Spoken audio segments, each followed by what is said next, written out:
Morning with Farah.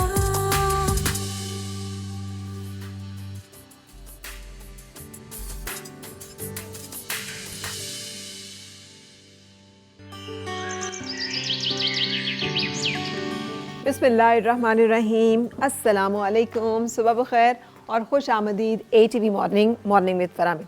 दुआ और उम्मीद यही है कि आप जहाँ कहीं हैं ज़िंदगी मज़े, सुकून और खैरियत के साथ गुजर रही हो। हमें बहुत सारे मैनर्स जो बताए गए उनमें से एक तीमारदारी के आदाब भी हैं कि जब कोई शख्स बीमार हो जाए और हमें पता चले तो हमें उसकी खबरगिरी के लिए ज़रूर जाना चाहिए, लेकिन कैसे जाना चाहिए उसको बड़ा क्लियरली डिफ़ाइन किया गया। ये बताया गया कि जब आप किसी मरीज़ के पास जाएं तो कोशिश करें खुश लिबास होके जाएं, खुश मिजाज होके जाएं, उसके लिए कोई तोहफ़ा लेके जाएं, उसके पास बैठें, उसे हौसला दें, उसे अच्छी अच्छी बातें करें, उसके सर पे सवार ना हो जाएं, उसको ज़रूरत से ज़्यादा जो है परेशान ना करें, डराएं ना बहुत सारी इधर उधर की बातों से, और उसके बाद रुखसत लेके, इजाज़त लेके बाहर से वापस आ जाएं। हम क्या करते हैं? हम इसके बिल्कुल अपोजिट करते हैं। हमें पता चले कोई बीमार है, अव्वल तो हम बहुत कम है कि तीमारदारी के लिए हम जाएं, और अगर जाएं भी तो फिर हम उसे डराते हैं, हम उसे ऐसी ऐसी बातें बताते हैं जिससे वो खौफज़दा होता है, परेशान होता है।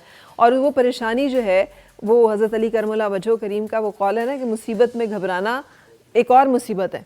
सो हम उसे एक और मुसीबत में डाल देते हैं। एक तो उसे अपनी तकलीफ़ और परेशानी होती है, लेकिन उसके साथ साथ उसे घबराहट भी होना शुरू हो जाती है जो इन्फॉर्मेशन हम उसे दे रहे होते हैं।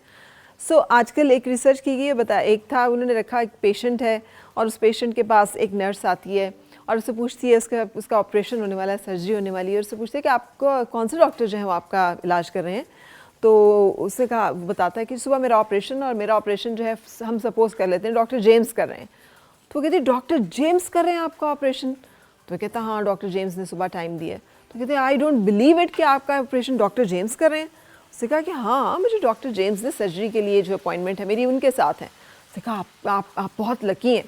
तो मरीज़ ने पूछा कि वो क्यों? उसने कहा आपको पता है कि डॉक्टर जेम्स है, उनकी तो 100% रेशो है उनकी तो सक्सेस का, उनसे तो टाइम लेना इतना मुश्किल है। आप तो बड़े अच्छे हाथों में हैं, आप तो बहुत जल्दी सेहतियाब हो जाएंगे और आपका तो बहुत अच्छा सा ऑपरेशन हो जाएगा। तो ये सुन के मरीज़ के अंदर जो एक हौसला, एक तकवीत, एक एनर्जी आती है ना, पॉजिटिव एनर्जी, वो उसको हील करने में और उसको जल्द सेहतमंद होने में मददगार और मौमन होती है, क्योंकि वो ज़हनी तौर पे मुतमईन होता है। उससे लगता है कि मैं महफूज हाथों में हूँ। ये इसे प्लेसिबो इफ़ेक्ट भी कहते हैं, और ये प्लेसिबो इफ़ेक्ट इस तरह के रवैये के साथ चेक किया गया कि ये हमारी बातों से और किसी को इस तरह की बातें करने से उसके ऊपर क्या असर पड़ता है।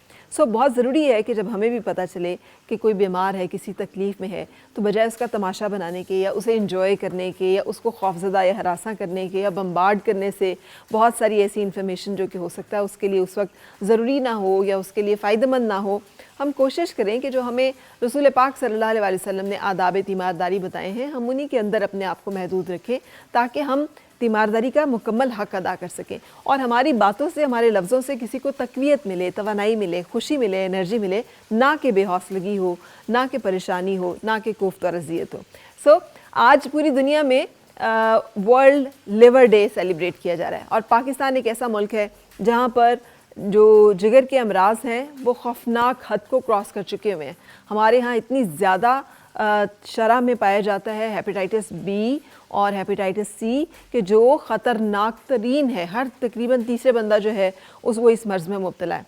तो आज हम आपको इसके बारे में बताएंगे, और बहुत ज़रूरी है कि आप भी अपना बहुत ख्याल रखें और शुक्र करें कि अल्लाह ताला ने हमें सेहत दी हुई है। सो एक ब्रेक लेंगे, ब्रेक के बाद हम आपके साथ बहुत सारी इन्फॉर्मेशन और बहुत सारा एंटरटेनमेंट जो है वो शेयर करेंगे। Stay with us.